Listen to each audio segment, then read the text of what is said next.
Okay. 100 years after Augustine, Boethius, Cassiodorus, and Benedict.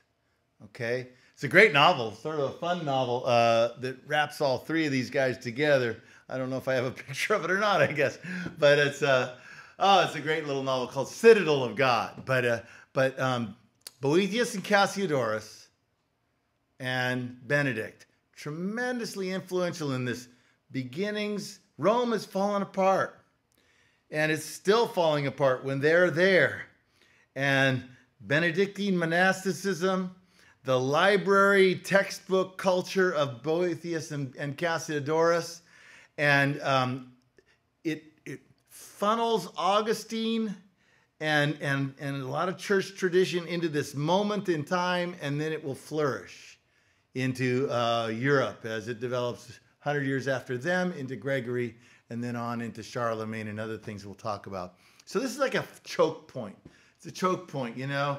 And they talk of Boethius, Cassiodorus as having, you know, one foot in the classical world, one foot in the medieval world, you know, one foot in old Greece and Rome, and one foot in modern Europe. Okay, and that's the transition we're talking about, and especially about curriculum, but then also what's going to play into this understanding of, especially of Scripture, especially of the culture of scholarship that's going to feed into the humanities. And then, as we'll see with Boethius, just this very imaginative, poetic mind. So let's talk. Let's get started here. All right. Boethius and Cassiodorus both were from old families of the Roman elite. Rome is now in ruins. It's fallen apart, and so they're living among ruins in about the year 500.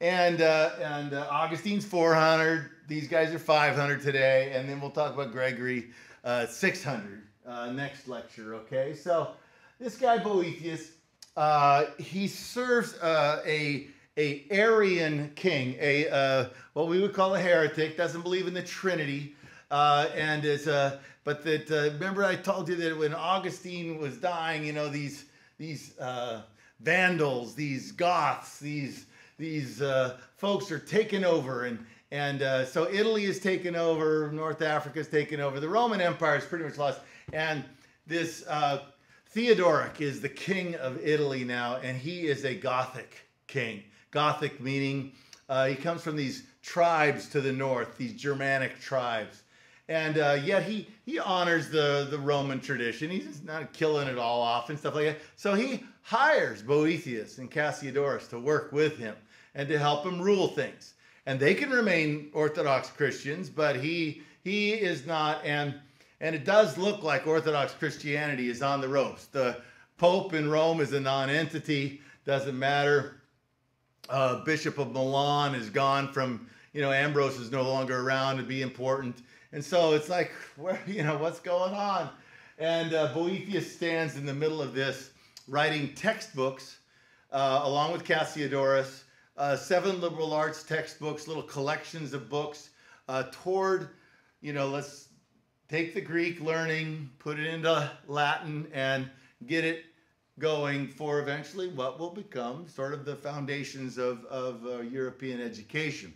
So they're very important for that. They're like Jerome in that sense. Jerome took the Greek Hebrew Bible and turned it into Latin, which is a vulgar, it's a frontier language, and send the frontier language version of the Bible out. Well, these guys are translating a bunch of you know, textbooks about music and mathematics and dialectic and geometry and rhetoric and you know, taking that old Cicero stuff, and which was written in Latin, but then along with all sorts of Aristotle stuff, and putting it together into sort of easy to read stuff that can then go on into the Latin Middle Ages, into the schools that will be created. We'll talk about later.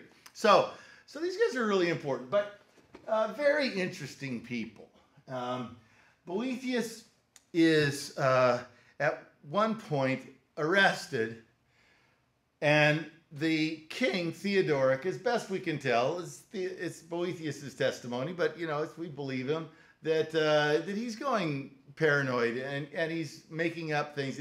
He he thinks Boethius is a traitor. So Boethius is being put into prison, and he is going to die, okay? He's going to get executed, and he knows this. And so in his cell, he writes this Consolation of Philosophy. And it's a beautiful book. And in this Consolation of Philosophy, a woman, a tall, powerful woman, appears to him. She's always depicted as white, but I think in Boethius' mind, she'd be African, she'd be Ethiopian, she'd be black. But you know, this is later, you know, Nordic European viewpoint and stuff. They don't remember that Africa was the place Boethius would have known is where the winds of wisdom come from.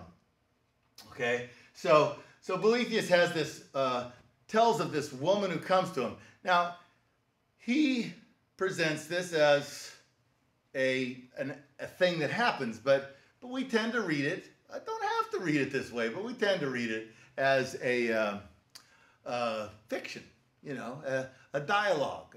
You know, here's one of these theatrical things in which the guy who's going to get executed is going to talk to Lady Wisdom, you know, and she is going to give him wisdom for how to handle this.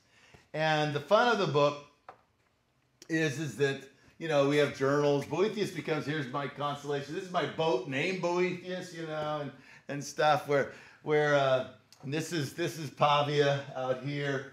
Here's Milan, or Milan's up here, where the Po River came out, but then Pavia is nearby. This is where he's held prisoner and is going to be executed, and writes Consolation of Philosophy.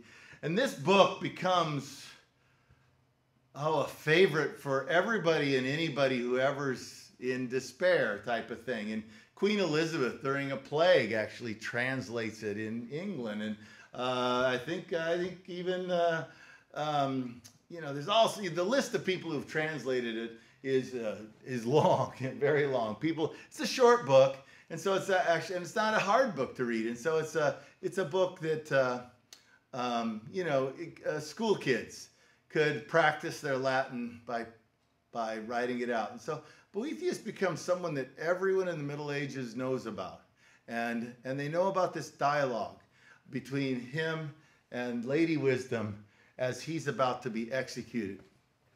And it's a powerful story. I'll get back to it here. Well, let's go to it now. Yeah, no. Let's get back to it now. Let's. Okay, here. Yeah, then what happens in book 1 is philosophy comes and dismisses the muses. Okay, these classical muses. Let's get rid of this fluffy classical stuff and be wise. Okay. His mind's light languishing. My eyes grew strong again. You know, Boethius begins to be revived by philosophy. If there is a God, whence comes evil? Okay, why is there evil in the world? Why am I being punished? In the beginning of the book, Boethius is a bit of a whiner, you know. I am being punished for good service, okay? And so there's a sort of Boethius justifying himself. And then, you know, there's a sort of classical Stoic character to the book in which then, you know, she tells him, you know, hey, there's wheels of fortune, you know, hey, people, you know, you can't count. There's no correlation between goodness and good things happening to you. You know, those things go the other way. And then there's this wheel to fortune, and then he has fortune speak, and she tells him, don't whine. Okay, and then this emphasis on love and beauty and stuff.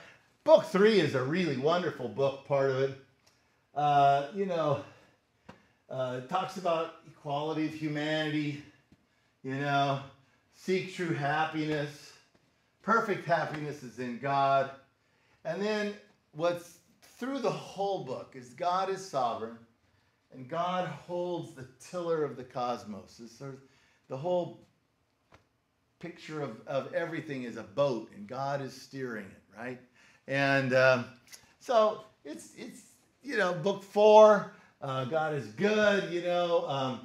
He does this stuff with evil. He struggles with evil, you know, and why things.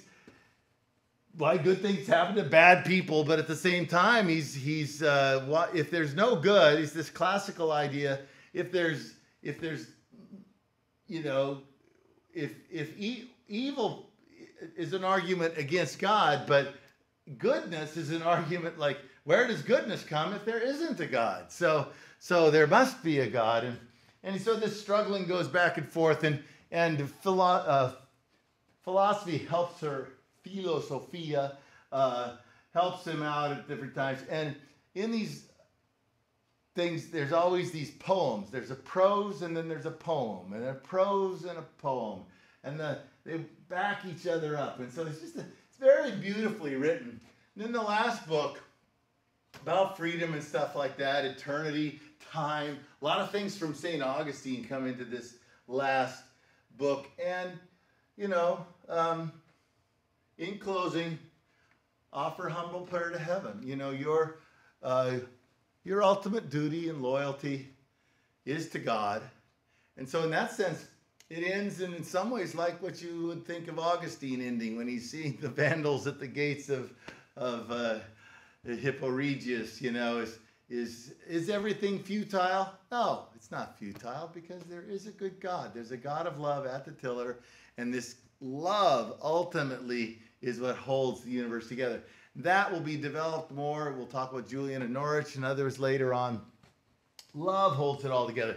So he writes this book, and we suspect what makes sense is that there's this guy Cassiodorus who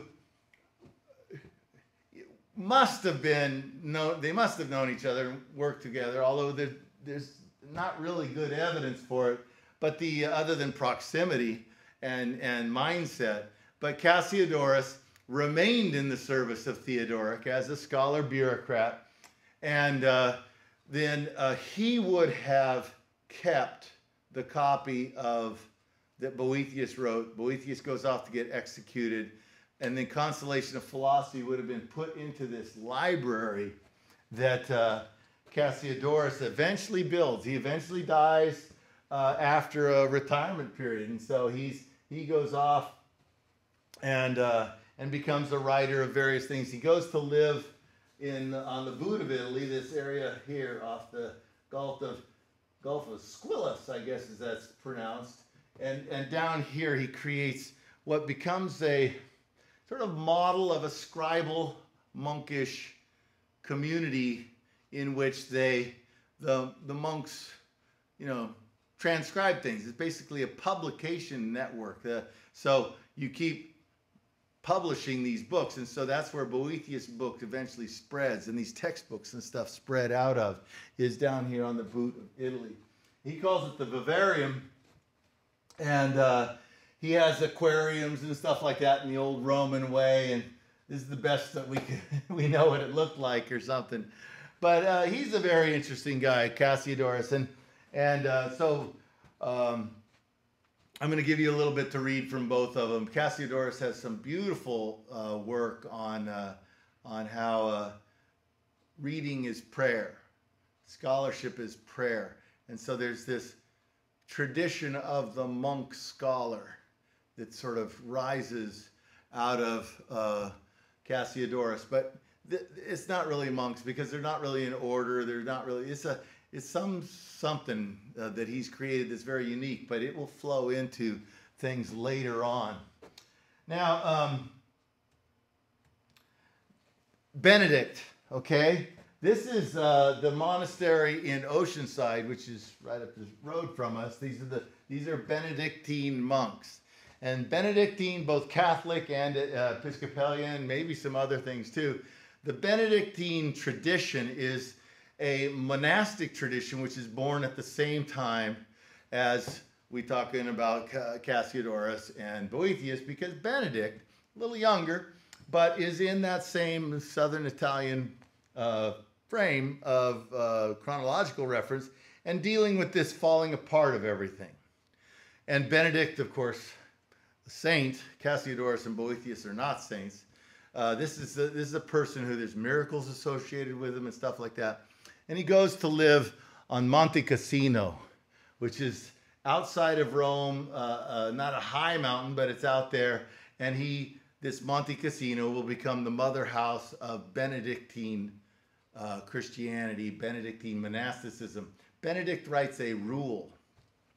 And this rule is very moderate, very good. And it's this type of thing is the world's falling apart. The world's going to hell. So we're just going to sit on top of this mountain, live by this rule, and wait for God's return. There's this sort of almost utopian notion of, which is not Augustinian. We sort of like put the world behind us and sit on top of this pinnacle. Augustine's a bishop. He's always got to deal with the world, you know. No, you know, the monastic Benedict, we can sort of leave the world. Not leave it in a bad way. I mean, they're going to pray. They're going to do stuff. There's, you know, if you believe in prayer, prayer is good. So it's not like you've just sort of left everything behind. But in a physical way, you have. And so this is the prologue to the Benedictine rule. Listen, my son, to the instructions of your master. Turn your ear of your heart. That's very, very Augustinian language. The ear of your heart to the advice of a loving father. Accept it willingly, carry it out vigorously. And this father is the abbot, okay, the leader. So this is a monarchical structure. This is eventually the Catholic Church is going to adopt this sort of monastic way of understanding power within its power and bureaucracy and expand it into the Roman Catholic Church. So you have a pope figure at the top. And then renunciation of your own will, taking up the strong and glorious weapons of obedience. You see, obedience and this humility. The book will really promote. How do you know you're humble? By obeying. And then this is you know, we saw it with Augustine, this is the foundation of the salvation of the world, is humility. Obedience, in things like this, submission. I wrote about this in that Educating of the Bees article. There's a deep commitment to submission, obedience, humility that we're tracing along here. And then what's happening is that we propose to establish a school for the Lord's service, okay? And, you know, basically this is in this prologue, there'd already been monks, and he separates them into 4 different groups. Cenobites, who actually sort of, you know, eat together, things like that. Anchorites, who are sort of more alone, try and do it by themselves. These guys are soft. And then there's these wanderers, sort of, I don't know, pilgrims. I don't know what these are. But the 2 types of monasticism he really wants to emphasize. Benedict starts out his own life as sort of an anchorite, all by himself. But then these people gather around him and you create a community. And that's what the rule is going to be supportive of. Okay? And then, what's this one here? What kind of man the abbot should be. So you're going to put all power into this abbot, but the abbot must always remember that he must fear the judgment of God. You know, the abbot needs to be this truly holy person, and so there's this Benedictine form of Christianity. It's heroic in the sense that you embrace a life of obedience and denial of all sorts of sort of normal pleasures for prayer and obedience to God and obedience within this structure of the abbot and the monastery, waiting really for the second coming. And that structure is there. On the other hand, it's moderate in the sense that you know, if you're sick, put on an extra coat. If you know, have a second glass of wine with your meal. If your stomach, you know, needs a little extra help, you know. And there's all sorts of, like, he doesn't trying to create athletes for Christ in the sense of like this, you know, whipping themselves or anything like that. No, just keep your body and mind and soul devoted to God. at all times. But then within the context of the community and the monastery and your life of prayer, you can embrace what is a good life here in the world. Okay, so Boethius, Cassiodorus, and Benedict, these three, and they come right around 500. Benedict's the younger one. And so with that, these monasticism and the textbooks and the schools and the publication of text and Boethius's attitudes of how to handle the great questions of, why is there evil in the world and what happens to freedom and all sorts of stuff like that is gonna flow into the later flourishing of Europe. But at 500, who knows what was going to happen to it? I mean, the end of the world might be happening as they were active.